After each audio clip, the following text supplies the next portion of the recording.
A Organização Mundial da Saúde estima que pelo menos 55 milhões de pessoas vivam com algum tipo de demência, sendo que a mais comum é a doença de Alzheimer, né, que representa de 7 entre 10 indivíduos nessa situação em todo o mundo. Com o envelhecimento progressivo da população, a OMS alerta para a tendência de aumento preocupante dos casos da doença. Para conversar conosco sobre causas, sintomas, tratamentos, né, o que representa essa doença e como é que ela deve se manifestar ao longo dos próximos anos, a gente recebe aqui no programa Espaço Aberto, em formato virtual pela TV e Rádio Câmara Bauru, a doutora Elisa Rezende. Ela é médica neurologista pela Universidade Federal de Minas Gerais e também vice-coordenadora do Departamento Científico de Neurologia Cognitiva e do Envelhecimento da ABN, que é a Academia Brasileira de Neurologia. Doutora Elisa, muito obrigada por ter aceito o nosso convite. Seja bem-vinda. Eu que agradeço pelo convite, é uma honra estar aqui. Vamos lá, a gente tem alguns dados e algumas estimativas também em âmbito mundial de uma publicação de uma organização, Alzheimer's Disease International, sediada no Reino Unido, que mostram que os números globais podem chegar a 75 milhões em 2030 e 132 milhões em 2050. Quais são as principais condições para o aparecimento ou para a manifestação do Alzheimer e por que essa doença vem aumentando o número de casos? Sim, então a doença de Alzheimer, ela ainda não tem uma causa bem específica, né? Por que que algumas pessoas manifestam, outras pessoas não manifestam? Mas existem alguns fatores de risco bem estabelecidos que correspondem por até 50% dos casos, principalmente no Brasil, né, que é um país aí de baixa, na verdade, média renda, e em alguns países de desenvolvimento. Então, esses fatores de risco são vários, por exemplo, tabagismo, alcoolismo, sedentarismo, obesidade, hipertensão, diabetes, depressão, poluição do ar, né, baixa acuidade auditiva, isolamento social, baixa escolaridade. Todos esses juntos, eles correspondem a 50% dos casos. Os outros 50% a gente não tem uma causa bem estabelecida, e existe mais ou menos 1% que é genético, né, que passa de pai para filho. E esses números estão aumentando justamente pelo que você comentou, do envelhecimento da população.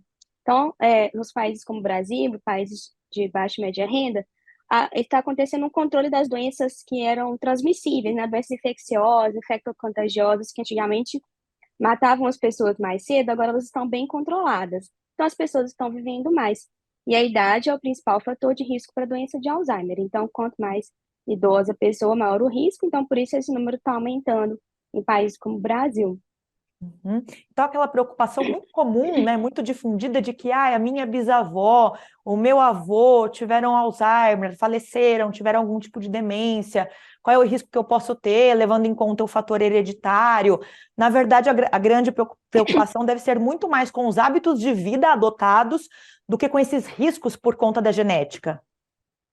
Exatamente. A genética ela é muito pequena, né, na doença de Alzheimer. Existem sim os casos familiares, né, que a gente chama de autossômico dominante, quer dizer, que pai para filho mesmo, mas é a minoria dos casos. A grande maioria realmente está associada aos fatores, né, ao estilo de vida. Uhum. Quais são os principais sinais e sintomas da manifestação do Alzheimer? E, normalmente, em que idade esses sintomas costumam se manifestar? É bastante variável? Normalmente, eles aparecem mais na terceira idade? Como é que funciona? Sim, os sintomas iniciam mais na terceira idade, sim. Porém, existe doença de Alzheimer desde a pessoa jovem, né? Existem casos aí com 29 anos, 30 anos, mas óbvio que é muito raro. O mais comum é que seja a partir dos 65 anos. Os estudos da população brasileira mostram que realmente a idade de 65 é a idade quando começa a dobrar o número de casos a partir de 5 a cada 5 anos, né? Então, 65 anos ou mais é muito mais prevalente essa doença. Mas pode acontecer em qualquer idade. Quanto mais jovem, pior, né?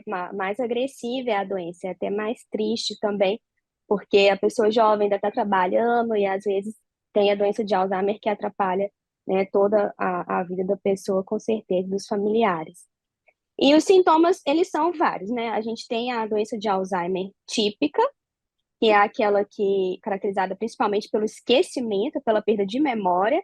Tem aquela pessoa que começa a repetir as mesmas perguntas, os mesmos casos, começa a perder objetos, não sabe mais onde colocou a chave, documento, dinheiro, e começa a perder compromissos importantes. Então, assim, esquecer onde deixar a chave às vezes pode ser até normal, mas a pessoa começa a realmente não encontrar mais objetos, perder compromissos importantes, por exemplo, esquecer de pagar uma conta, e aí acabar cortando a, né, a água, a luz daquela pessoa porque ela esqueceu. Então, os esquecimentos começam a comprometer a funcionalidade da pessoa.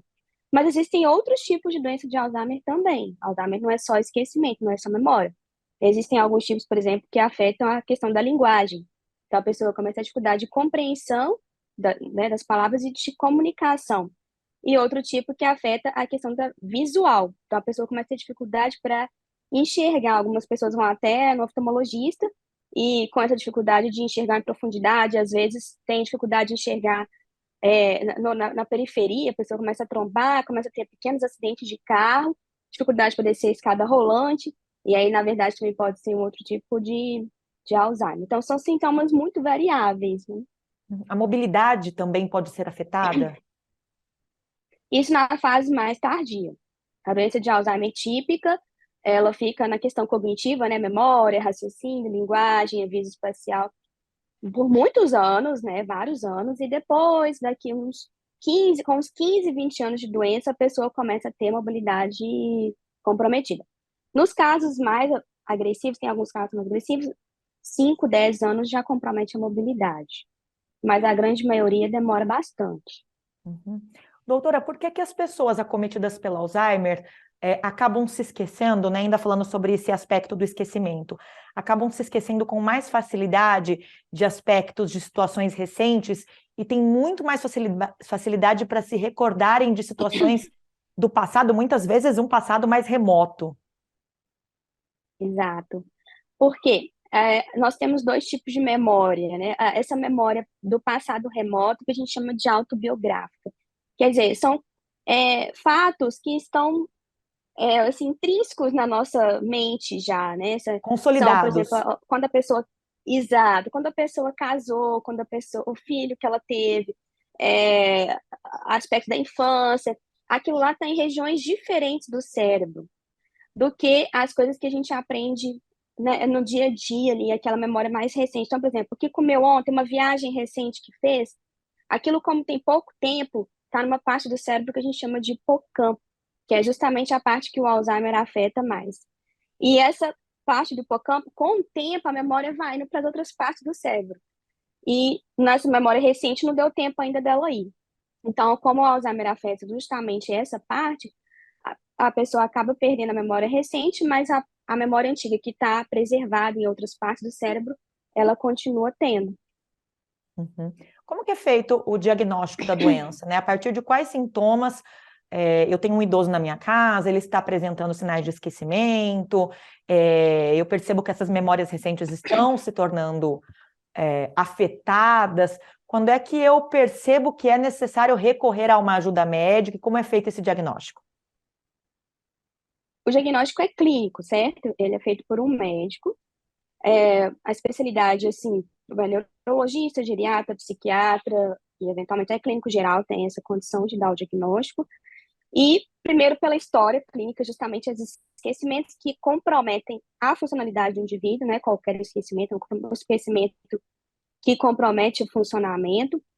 E ele é assim, ajudado por exames, né, que a gente pode solicitar. Então, existem exames clínicos que a gente faz para descartar outras causas. Por exemplo, a pessoa pode ter uma doença na tireoide, e isso também causa um esquecimento.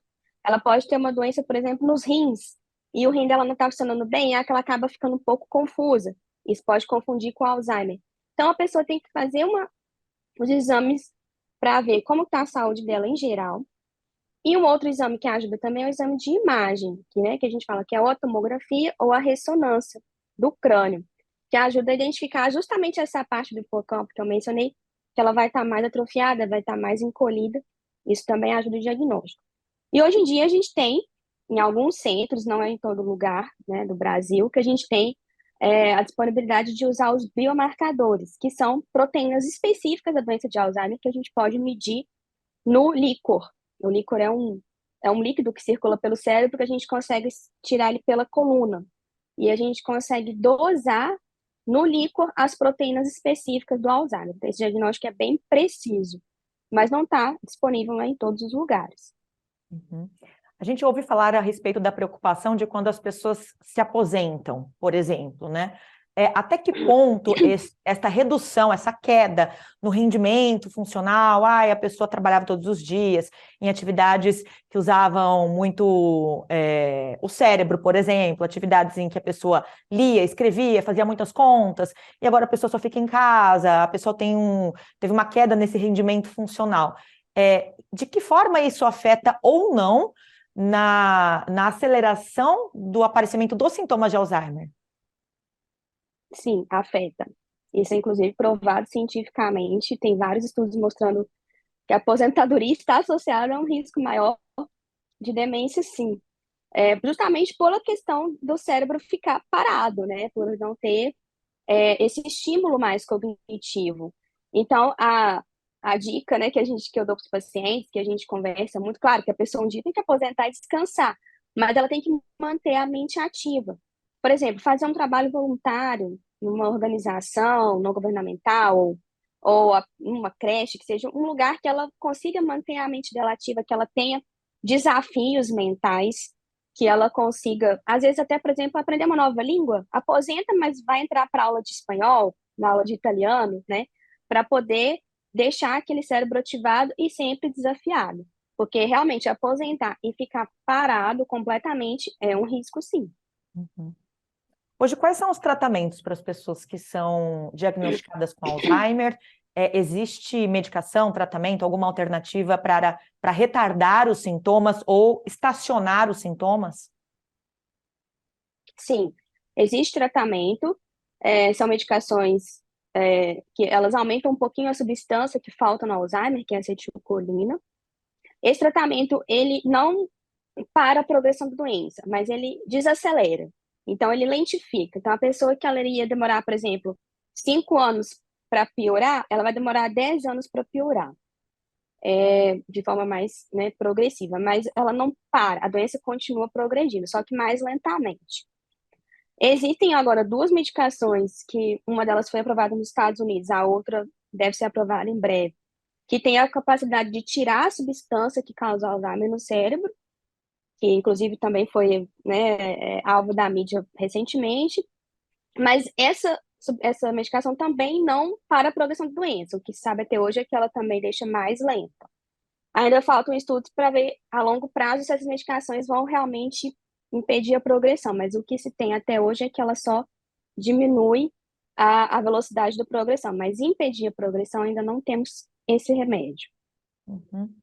Doutora, pensando nesses números aí, não só falando de Brasil, né, falando em aspectos globais, os sistemas de saúde, até que ponto eles estão preparados, no caso aqui no Brasil, o Sistema Único de Saúde, até mesmo sistemas particulares, até que ponto eles estão preparados para receber esse esperado aumento de contingente de pessoas com demências, com a doença de Alzheimer, ao longo dos próximos anos e décadas? Não está preparado. Então, assim, infelizmente, aqui no Brasil existe um déficit muito grande. Existe um plano nacional de demências que está em andamento aí há bastante tempo no Congresso, Senado, e justamente para tentar preparar o sistema de saúde para esse aumento do número de casos. Ainda é uma doença que é pouco diagnosticada, então, assim, apesar dos médicos clínicos gerais teoricamente terem condição, eles não têm esse preparo durante a faculdade em geral, não, são poucas as faculdades que têm esse preparo, e, e aí acaba que depende muito do especialista e não tem esse número de especialistas para esse tanto de casos, né? Então, ainda precisamos melhorar o diagnóstico na atenção primária, o contra-referenciamento. Então, às vezes, o médico da atenção primária, o clínico geral, ele tem a desconfiança, ele às vezes não consegue fazer o diagnóstico, mas ele encaminharia para o neurologista, ou psiquiatra, ou geriatra, e ele teria que voltar para a atenção primária, porque para liberar esse neurologista, esse médico mais né, especializado, para atender mais casos.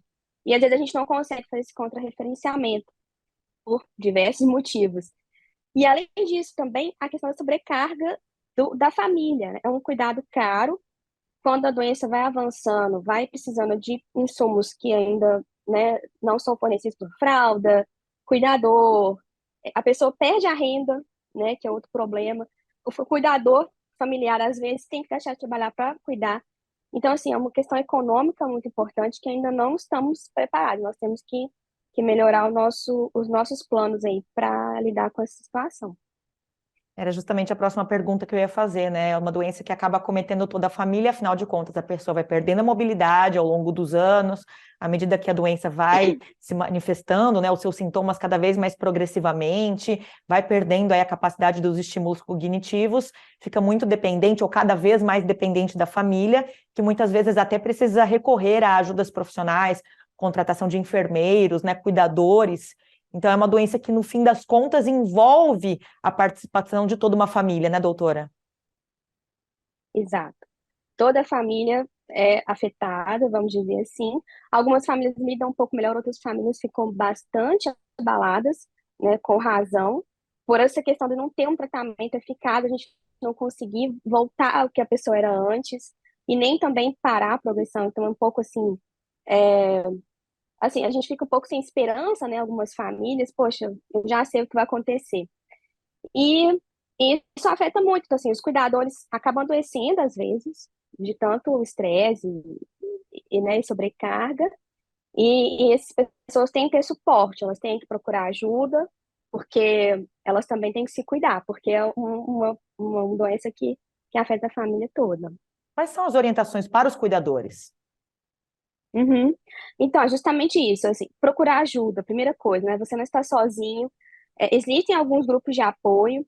Existe a ABRAS, né, que é a Associação Brasileira de Alzheimer, que tem alguns grupos em alguns estados, não são todos, mas em alguns lugares, por exemplo, tem grupo de apoio no Facebook até, se, né, se a pessoa olhar, nas redes sociais, tem grupos que a pessoa entra e aí ali ela consegue se identificar, trocar ideia. Às vezes tem dicas, diz, olha, porque nem tudo é medicação. Eu acabei de falar que a medicação não consegue fazer muita coisa. Então, assim, são dicas de cuidado. Às vezes, ó, o problema é na hora do banho. Então, o que que eu posso fazer no banho para amenizar aquela situação?